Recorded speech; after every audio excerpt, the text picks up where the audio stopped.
Hi guys, hope you all had a wonderful weekend. Hope you all enjoyed your weekend and hope you're having a new happy new year. I hope you all enjoying this new year.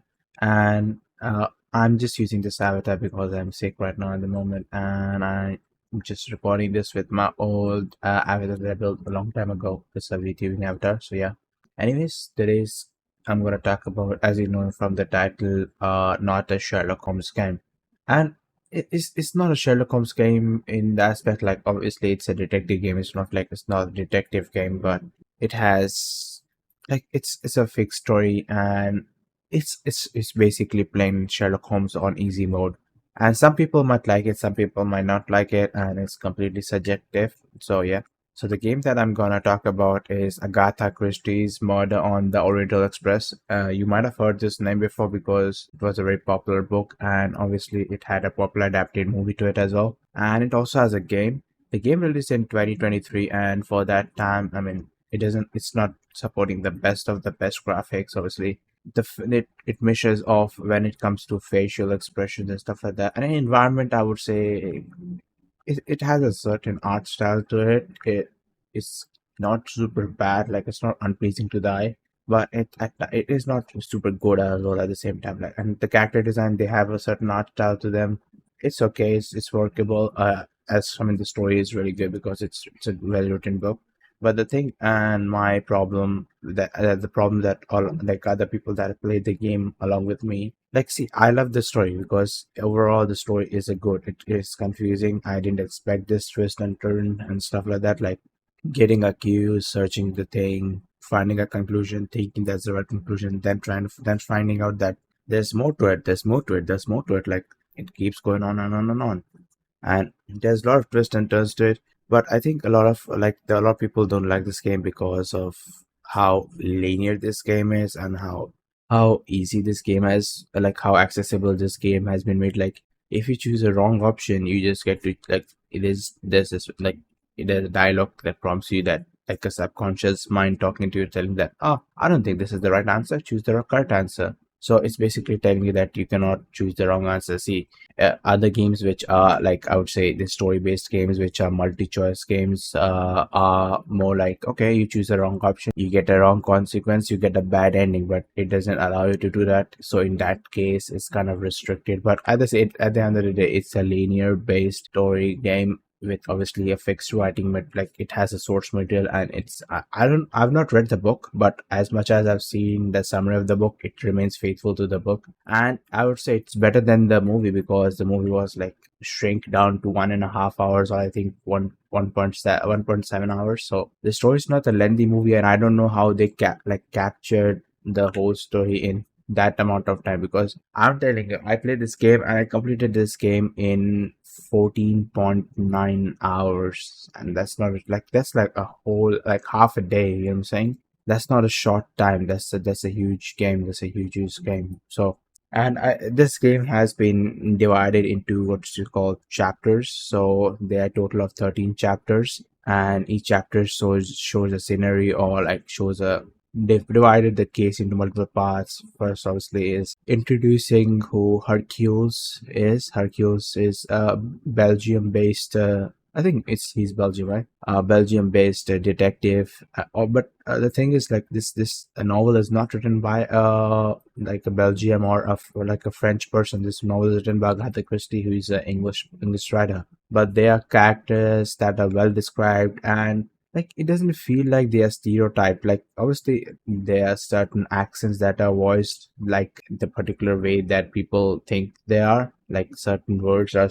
like how French origin people will speak English, or how Russian origin people speak English. But except that there's not a lot of stereotyping done in this game or this source material, which is pretty good, which I like. And it's interesting. It stays like goes on a particular path, and it can be boring to a lot of people because it's like you're just virtually going through a book that is predetermined. Like another games, even like linear games, I'll talk about FMVs, or if I talk about actual like games such as, look, let's consider Dispatch is a game which has it's made as a anime series, or animated series, or however you want to call it. And it has chapters, and if you do something like certain place is obviously the story will keep progressing, but at the end of the day, there's some events that can change the consequence of your ending, right? So there are outcomes that are like different, and in this aspect, this is just you experiencing the source material, but through playing the source material, but you cannot go wrong. And I think where it comes to choices and stuff like that, it is made super easy because you cannot choose a wrong answer. And on the other hand, where there are puzzles or there are mini games, it is made absurdly hard when you compare how easy the choice making pattern is and what's it called, the mini games are. So that can, the mini games in this game can be little annoying, and that's the reason I think this game will be a 7 out of 10, not a complete 8 out of 10, because I feel like this story is really good. Like, even if it's a linear story, it's telling me an interesting story, so I don't mind.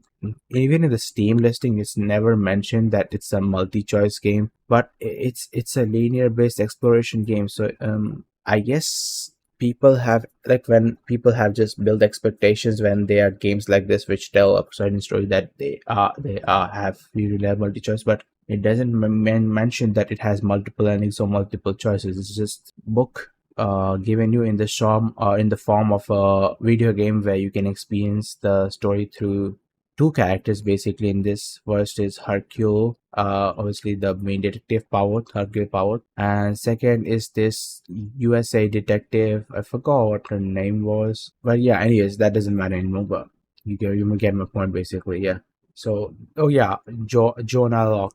Joanna Locke, yeah. So Joanna Locke is the U.S. detective, and Hercule Poirot is the Belgium detective that is settled in London. So there are two detectives working on this case, and there are multiple aspects of this game. See, it's not a bad game, but like with modern standards of how these kind of games, like story-driven games, are made, I would say spicy by giving multiple choices, multiple endings. In that aspect, it will feel like it's restricting you. And of course, as I said before, as compared to choosing the right answer kind of stuff, like I think, like, if you give an option, like if you give a wrong answer, like there's a dialogue part where it's like basically the subconscious mind telling you that maybe the answer is wrong. Instead of that, they could have just, if you give a wrong answer, the game ends then show you a random English quote and be like, try again later or something, like try again or something like that, because you gave a wrong answer. But whatever, that was artistic choice, and I don't mind the subconscious thing as well. Like, it's an interesting concept, to be honest. And as I said before, and keep blabbing about it, like, the story is really good and the story is really interesting, so I don't mind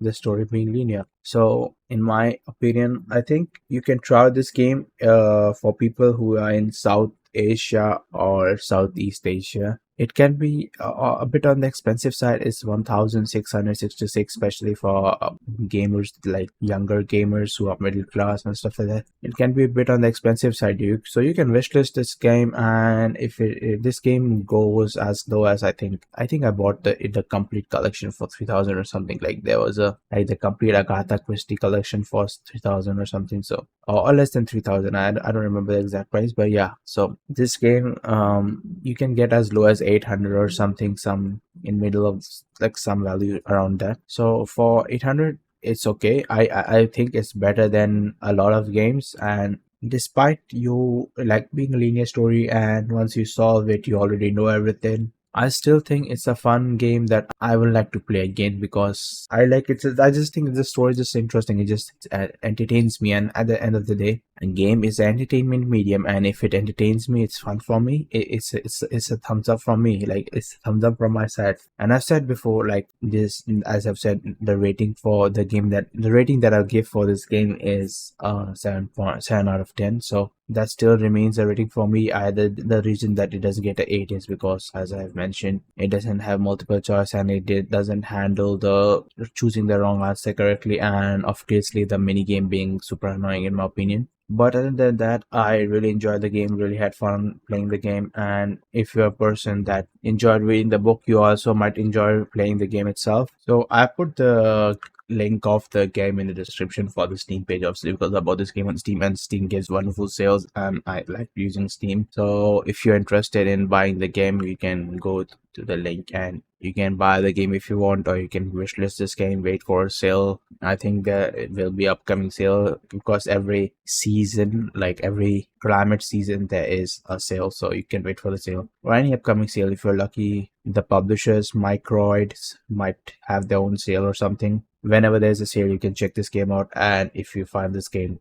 less than 1,000 Indian rupees or whatever the conversion will be in your currency, you can pick up the game, and I can really vouch for this game being an interesting game for you. But as I've mentioned in the things, if the game that's the certain things, as I said, no multi-choice, very linear story, super easy when it comes to conversation because it already tell you what the right answer, like wrong answer is. And obviously, yeah, one thing I forgot to mention, it also has the hint option. If you're not able to solve the puzzle or the clues, it will always give you three options of hint. First is the basic option where it will slightly hint you. Second one, it will try to solve most of the puzzle for you, and last of all, the last hint will be giving you the full answer. So that's makes it super easy for casual couch gamers, and that's that. And obviously the thing that the mini games, or whatever you call it, the mini game or the clue game, hidden clue game, whatever, that is super tough at times. So I had to literally go into like try to solve it first. I couldn't do it some of this, so I had to go to the Steam page and go to the guides and like the game's guides, and actually had to check like what the solution is, because I was getting pissed off at some of the mini games. But anyways, most of the whole rest of the game was really amazing and exciting for me, so you can go and check out the game. And thank you for watching this video, and thank you for watching me yap about this game. If you like this video, press the like button. If you dislike this video, press the dislike button. Write in the comment section below how you feel about this video, how you feel about that game, if you've already played the game, or how, if you really like the book or really like the movie, whatever.